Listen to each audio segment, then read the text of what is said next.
Assalamualaikum dan hai semua, selamat datang ke Borak Santai DOP, podcast santai yang membincangkan tentang pelbagai topik berkaitan dengan industri pelancongan di Malaysia. Saya Aliana selaku moderator pada hari ini dan tajuk kita pada hari ini ialah destinasi impian. Tapi hari ini saya bukan berseorangan, kita ada dua panelis bersama saya, iaitu Farah dan juga Nina. Boleh kenalkan diri? Hai, nama saya Siti Nurfara Hafiza. Saya asal Selangor. Okey. Hai, nama saya Marina Mesara. Saya asal dari Kuantan. Okey, hari ni kita orang nak bincangkan tentang destinasi impian. Destinasi impian ni macam tempat yang nak dituju lah. Tapi saya akan tanya dulu dekat panelis kita, Farah. Farah tahu tak apa destinasi impian ni? Pada pandangan Farah lah. Bagi saya, destinasi impian ni tempat yang kita nak pergilah. Sekurang-kurangnya sekali dalam hidup. Sebab saya rasa macam lain-lain negeri tu ada tarikan sendiri lah. Betul? Kalau Nina pula macam mana? Bagi saya, destinasi impian ni bukannya tempat yang kita nak tengok cantik ke apa kan. Tapi juga untuk pengalaman dan kenangan yang kita nak cipta dekat destinasi tersebut. Menarik? Okey, jadi sekarang ni kita akan masuk ke perbincangan utama kita, iaitu destinasi impian.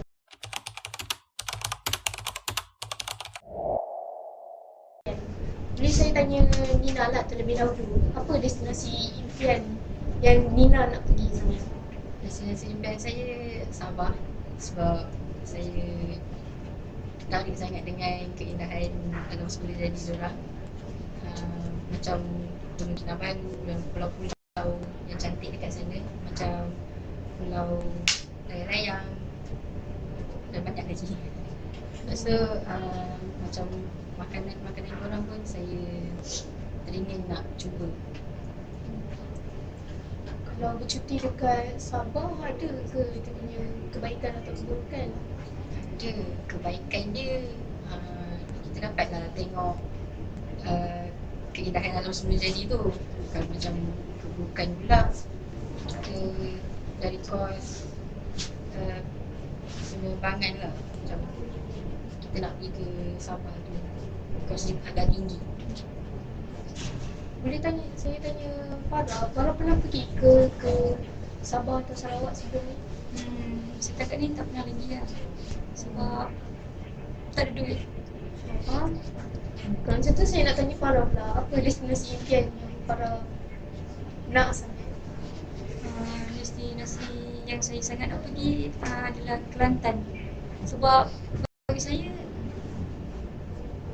Kelantan ni penuh dengan dia punya kaum berbelah bangsa lah. Macam orang tak kisah dia punya budaya lah. Kalau keburukan atau kelebihannya pula? Kalau untuk kelebihan dekat Kelantan tu, kos yang berpatutan lah, barang-barang kat sana murah. Lepas tu makanan dekat sana macam menarik lah, lepas tu murah lah. Nina pernah pergi ke Kelantan ke sebelum ni? Pernah, tapi dah lama lah. Ada benda tak yang nak dikongsi? Masa saya pergi ke Kelantan dulu, saya pernah pergi ke Wakaf Cik Ihyek. Masa tu malam, dia buat macam pasar malam. Lepas tu banyaklah makanan di tempat tu, menarik lah. Lepas tu makan pun murah lah, macam Farah cakap tadi. Kalau saya tak pernah pergi ke Sabah ataupun Kelantan, tapi saya harap satu hari nanti saya dapatlah ke sana.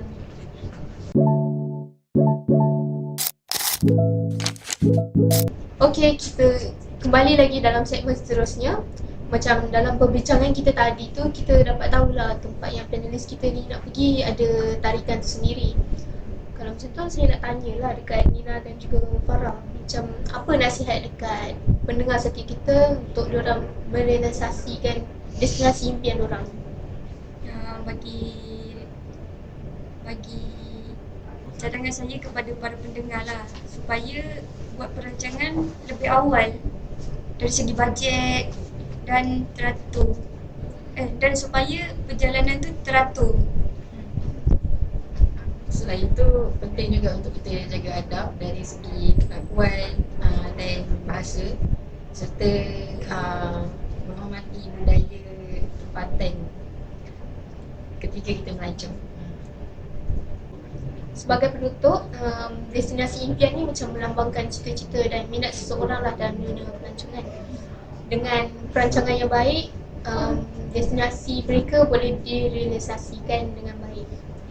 Terima kasih kepada dua panelis kita iaitu Farah dan juga Nina atas perkongsian yang sangat baik. Terima kasih juga kepada semua pendengar setia Sembang Borak DUP.